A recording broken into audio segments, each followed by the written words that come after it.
নমস্কার বন্ধুরা, আমি বিকাশ। আপনারা দেখছেন তোমার আমার নিউজ। আমরা চলে এলাম আজকে আবার একটি নতুন ভিডিও নিয়ে।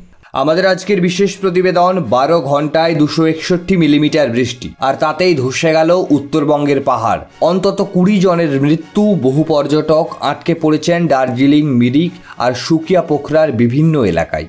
এই মুহূর্তে পাহাড়ে চলছে উদ্ধার অভিযান, আর সোমবারই দুর্গম এলাকা পরিদর্শনে যাচ্ছেন মুখ্যমন্ত্রী মমতা বন্দ্যোপাধ্যায়।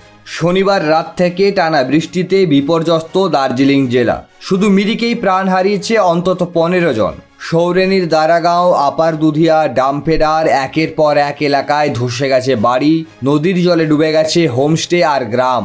দুধিয়া নদীর তীরে থাকা বিএসএফ ক্যাম্পও ক্ষতিগ্রস্ত হয়েছে।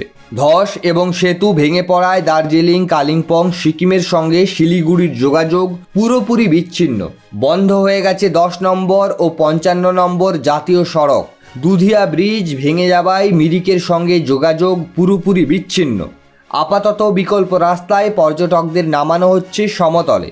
মুখ্যমন্ত্রী জানিয়েছেন, সকাল থেকেই তিনি নবান্ন কন্ট্রোল রুম থেকে পরিস্থিতির উপর নজর রাখছেন। সোমবার বিকেলে তিনি পৌঁছাবেন উত্তরবঙ্গে। পর্যটকদের বাড়তি ভাড়া না নেওয়ার নির্দেশ দিয়েছেন প্রশাসনকে। প্রধানমন্ত্রী নরেন্দ্র মোদী ও রাষ্ট্রপতি দ্রৌপদী মুর্মুও শোক প্রকাশ করেছেন।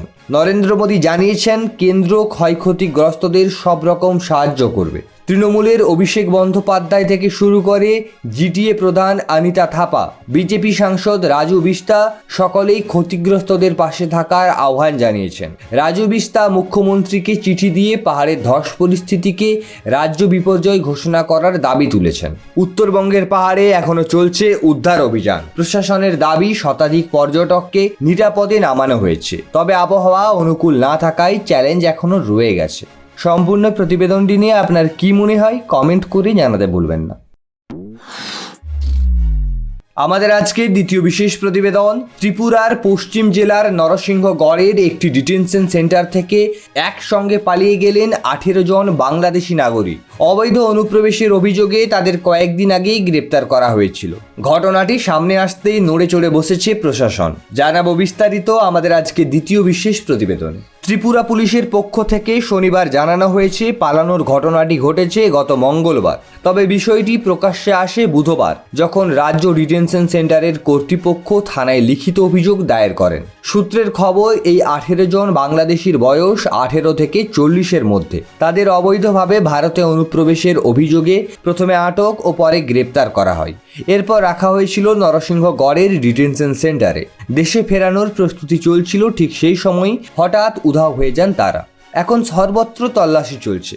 পুলিশ সূত্রে খবর, সীমান্ত ও আভ্যন্তরীণ এলাকায় একযোগে অভিযান চালানো হচ্ছে ওই 18 জনকে খুঁজে বের করতে। এর কয়েকদিন আগে ধর্মনগর জেল থেকে 6 জন বন্দির পালানোর ঘটনা ঘটেছিল। তাদের মধ্যে 2 জনকে ধরা গেলেও 4 জনের এখনো কোনো হদিশ মেলেনি। ত্রিপুরার সঙ্গে বাংলাদেশের সীমান্ত প্রায় 856 কিলোমিটার দীর্ঘ। বহু জায়গায় এখনো কাঁটাতার বসানো যায়নি। এই খোলা সীমান্তই বারবার অনুপ্রবেশের পথ খুলে দিচ্ছে বলে অভিযোগ। কেন্দ্রীয় স্বরাষ্ট্র মন্ত্রক ইতিমধ্যে সব রাজ্যকে অবৈধ বাংলাদেশিদের চিহ্নিত করতে তৎপর হতে নির্দেশ দিয়েছে। কিন্তু বিজেপি শাসিত রাজ্য ত্রিপুরায় এমন ঘটনা প্রশাসনের জন্য বড় ধাক্কা বলেই মনে করছেন পর্যবেক্ষকরা। বর্তমানে সীমান্ত এলাকায় চরম সতর্কতা জারি রয়েছে। পালিয়ে যাওয়া 18 জন বাংলাদেশির হদিশ পেতে সর্বত্র তল্লাশি চলছে। ত্রিপুরার এই ঘটনা নতুন করে প্রশ্ন তুলছে, ডিটেনশন সেন্টারের নিরাপত্তা কি সত্যি সুরক্ষিত? সম্পূর্ণ প্রতিবেদনটি নিয়ে আপনার কি মনে হয় কমেন্ট করে জানাতে ভুলবেন না। আমরা আগামীকাল আসছি আবার একটি নতুন ভিডিও নিয়ে। ততক্ষণ পর্যন্ত ভালো থাকুন, সুস্থ থাকুন।